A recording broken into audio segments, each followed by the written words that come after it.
அவர்கிட்ட ஆலோசனை கிடைக்குமான்னு எத்தனையோ பேர் வெயிட் பண்றாங்க. அவர் அப்பாயின்மெண்ட் கிடைக்குமான்னு வெயிட் பண்றாங்க. அப்படிப்பட்டவர் என் வீட்டுக்கு வந்து ஆலோசனை கொடுத்துட்டு போறாரு. அந்த நேரத்துல ஆவியானவர் சொல்றாரு, அவன் சொல்றதுக்கு வெளியே போடு. ஏன்? உன் ஊழியத்துக்கு என்ன செய்யணுங்கிறது எனக்கு தெரியும். உன்னை எப்படி உயர்த்தணும்னு எனக்கு தெரியும். நீ நான் சொல்வதை மட்டும் செய். தேராகுடைய ஆலோசனைகள் உங்களை ஆரானுக்கு கொண்டு போகும்.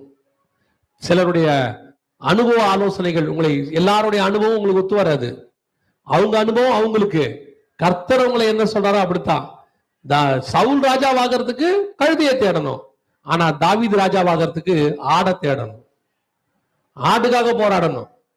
தாவீதும் சவுல் கழுதையை தேடினாரு, நானும் கழுதையை தேடினா ராஜாவாயிரலான்னா, நீ கழுதையை தேடினா கழுதைக்காரனை தான் ஆக முடியும், ராஜாவாக முடியாது. ஒவ்வொருத்தருக்கும் ஒரு ரூட்டு ஆண்டவர் ஒவ்வொருத்தரும் நியமிச்சிருக்கிறாரு. முதலாவது உன் வாக்கு தத்தத்தை